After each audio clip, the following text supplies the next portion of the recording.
Врач Петр Исклява посвятил свою жизнь спасению людей. Он сталкивался с самыми тяжелыми случаями, применял современные технологии, возвращал пациентов к жизни. Но чем глубже он погружался в эту работу, тем больше начинал сомневаться в границах медицинской науки. «Я являюсь постоянным свидетелем феномена смерти», — говорит он. Его слова настораживают, потому что он не просто врач, а человек, видевший то, что нельзя объяснить с позиции традиционной медицины. Почему его интервью оказалось под запретом? Какие истории он не мог рассказать официально? И действительно ли жизнь после смерти – это не вопрос веры, а научный факт? Клиническая смерть, что видят пациенты за гранью. Медицина определяет клиническую смерть как состояние, при котором дыхание и сердцебиение останавливаются, но мозг еще способен к восстановлению. С точки зрения физиологии это процесс, который можно обратить, если вовремя провести реанимационные мероприятия. Однако самое странное начинается именно в этот момент, когда человек уже не должен ничего осознавать, но он продолжает видеть, слышать и даже запоминать события, происходящие вокруг. Что видят люди в момент клинической смерти? Во всем мире сотни тысяч пациентов, переживших клиническую смерть, описывают удивительно похожие переживания. Это феномен, который невозможно списать на галлюцинации или эффект кислородного голодания. Выход из тела. Практически все люди, вернувшиеся из состояния клинической смерти, утверждают, что наблюдали за своим телом со стороны. Они видели врачей, слышали их голоса, могли описать детали реанимации, которые не могли знать. Некоторые даже слышали разговоры в соседних комнатах, которые позже подтверждались. Яркий свет и тоннель. Один из самых часто встречающихся элементов – ощущение, что человек движется по тоннелю, в конце которого яркий, теплый свет. Пациенты говорят, что это не слепящий свет, а нечто, наполненное любовью и пониманием. Встречи с умершими. Многие рассказывают, что в этом состоянии видели родственников, которых давно нет в живых. Эти люди выглядели молодыми, здоровыми и словно ждали их. Некоторые слышали от них: «Тебе еще рано, возвращайся», и в этот момент их сердце снова начинало биться. Ощущение покоя и абсолютного счастья. Все пациенты утверждают, что не испытывали боли, страха или паники. Они чувствовали легкость, свободу и полное понимание всего, что происходит. Возвращение в тело. Почти все пациенты говорят, что момент возвращения сопровождается ощущением тяжести, холода и резкого удара. После этого человек снова приходит в сознание, но чувство от другого мира остается с ним навсегда. Можно ли доказать, что сознание покидает тело? Современная наука пока не может объяснить этот феномен. Однако есть десятки экспериментов, которые подтверждают, что сознание действительно продолжает работать даже после остановки сердца. Эксперимент доктора Пима ван Ламеля. Голландский кардиолог изучал пациентов, переживших клиническую смерть. В своих работах он доказал, что люди могли описывать события, происходившие во время их реанимации, несмотря на полное отключение мозговой активности. Эксперимент с паролями. В нескольких больницах на верхних частях медицинских шкафов и ламп были размещены записки с секретными словами. Лежа на операционном столе, пациент никак не мог их увидеть. Но те, кто рассказывал о выходе из тела, видели эти слова и позже безошибочно называли их. Сканы мозга показывают, что он гаснет, но сознание продолжает работать. В 2013 году исследование в Университете Мичигана показало, что после остановки сердца активность мозга умирающих животных резко возрастает. Это может объяснять, почему в момент смерти люди ощущают всплеск осознания. Почему переживание клинической смерти настолько похоже у всех? Если это всего лишь биохимический процесс в мозге, Почему у всех людей, вне зависимости от возраста, культуры, религии или образования, описания одни и те же? Генетическая память. Возможно, человеческий мозг хранит некую информацию о смерти на уровне ДНК. Квантовое сознание. Некоторые ученые предполагают, что сознание – это не работа нейронов, а нечто большее, существующее вне физического тела.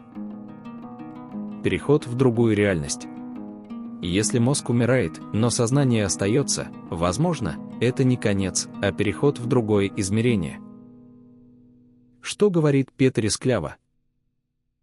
Он не раз становился свидетелем ситуаций, которые нельзя объяснить рационально. Люди, которых он возвращал к жизни, рассказывали ему истории, которые заставляли задуматься. Один пациент после остановки сердца описал всю операцию и даже обсуждение врачей, которые он не мог слышать. Другая пациентка утверждала, что встретила свою умершую бабушку, которая сказала ей, что еще не время. Когда она очнулась, не могла поверить, что вернулась. Ребенок, переживший клиническую смерть, рассказал, что видел странный свет и высоких существ, которые объясняли ему, что он еще должен вернуться. Клява убежден, что то, что он видел, не может быть случайностью. Врач говорит: медицина не хочет признавать то, что выходит за рамки науки. Но я видел слишком много, чтобы отрицать существование жизни после смерти. Что чувствует человек в момент смерти?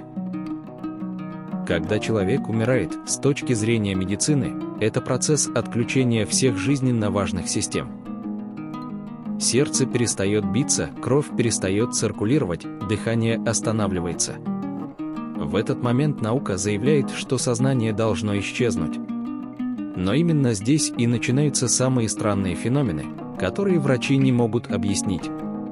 Почему же люди в состоянии клинической смерти осознают себя? Почему они помнят детали, происходящие вокруг них?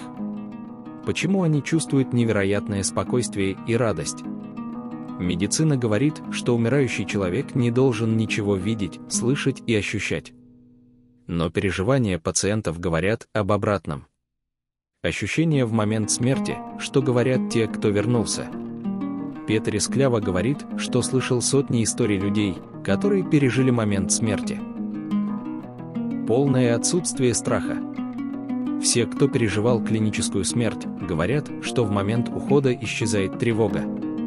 Это похоже не на конец, а на начало чего-то нового. Выход из тела. Люди ощущают, что покидают свое физическое тело. Они видят его со стороны, наблюдают за происходящим, но не испытывают боли или дискомфорта. Чувство абсолютного понимания. Многие рассказывают, что осознали все тайны жизни, но не могли их передать словами. Встречи с умершими. Пациенты говорят, что встречали родственников, которые помогали им понять, что происходит. Если смерть – это конец, то почему люди не ощущают ее как что-то страшное? Почему они говорят, что это начало чего-то нового? Может ли наука объяснить этот феномен? Гипоксия мозга. Некоторые ученые говорят, что эти переживания вызваны нехваткой кислорода в мозге. Но если это так, почему люди описывают осмысленные события и помнят детали реанимации? Галлюцинации. Но тогда почему все пациенты видят одно и то же?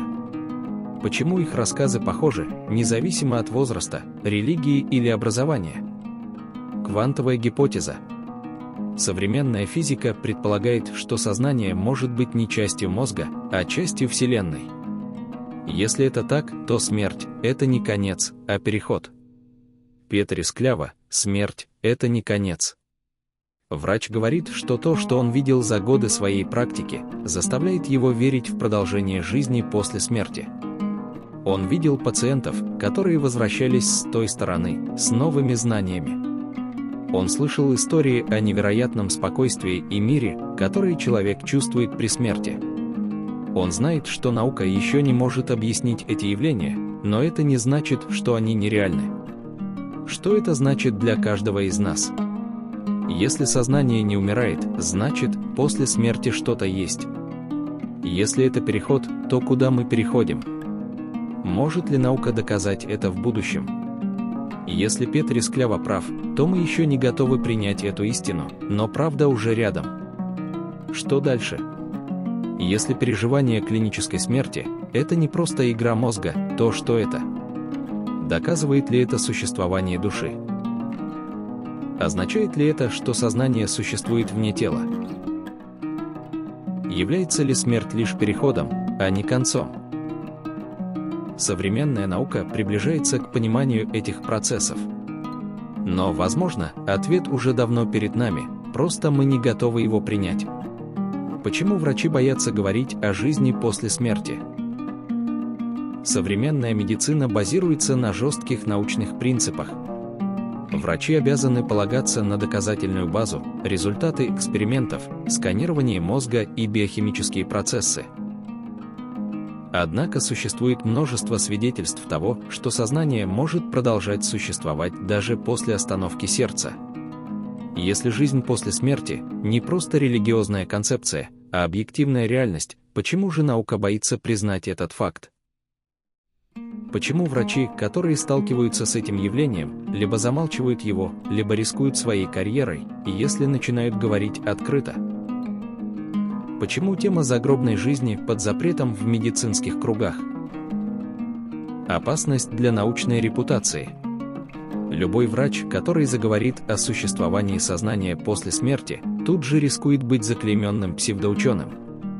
В медицине нет места для гипотез, которые нельзя измерить, записать и проверить повторно.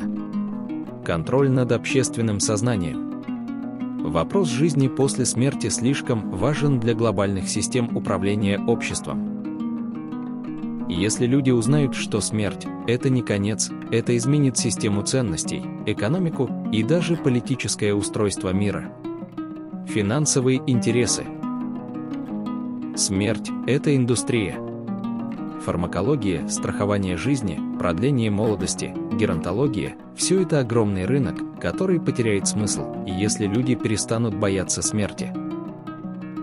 Но самое интересное в том, что внутри медицинского сообщества тема загробной жизни обсуждается намного чаще, чем можно представить.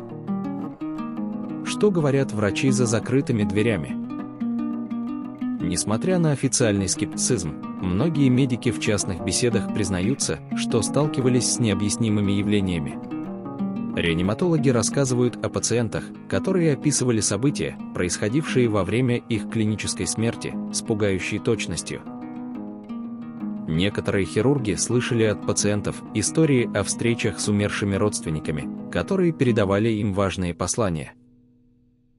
Есть свидетельства, когда люди после возвращения с той стороны начинали обладать знаниями, которых у них не было раньше.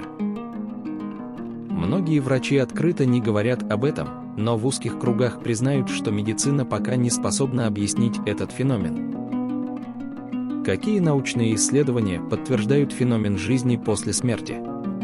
Несмотря на скептическое отношение к теме загробной жизни, существует ряд научных исследований, которые подтверждают, что сознание не исчезает после остановки сердца. Проект Роер, 2014. Профессор Сэм Парния из Университета Саутгемптона провел исследование с участием более 2000 пациентов в разных больницах.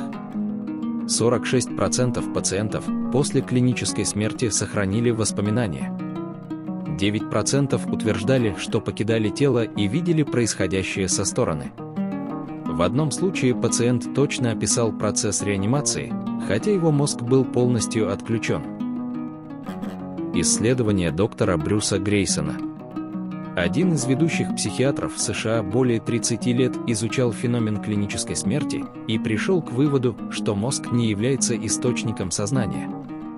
Некоторые пациенты рассказывали о будущих событиях, которые потом сбывались. Некоторые начинали обладать новыми способностями после клинической смерти. Они описывали встречи с родственниками, о смерти которых не знали. Квантовые исследования сознания. Роджер Пенроуз и Стюарт Хаммеров разработали теорию квантового сознания. Они считают, что сознание находится не в мозге, а в особых квантовых процессах. После смерти оно переходит в другую реальность, а не исчезает. Если это правда, значит, наука уже приблизилась к доказательству жизни после смерти. Что говорит Петер Склява? Как практикующий врач, он неоднократно сталкивался с пациентами, которые возвращались и рассказывали вещи, которые невозможно объяснить. Одна пациентка после клинической смерти описала процесс операции с точностью до деталей, которых она не могла знать. Другой пациент рассказал, что видел покойную мать, которая сказала ему вернуться. Врач видел десятки случаев, когда пациенты знали вещи, которые не могли узнать никаким способом. Почему общество не готово признать этот феномен? Если сознание не умирает, это разрушает представление о смерти. Если душа продолжает существовать, значит, наша реальность – лишь часть чего-то большего.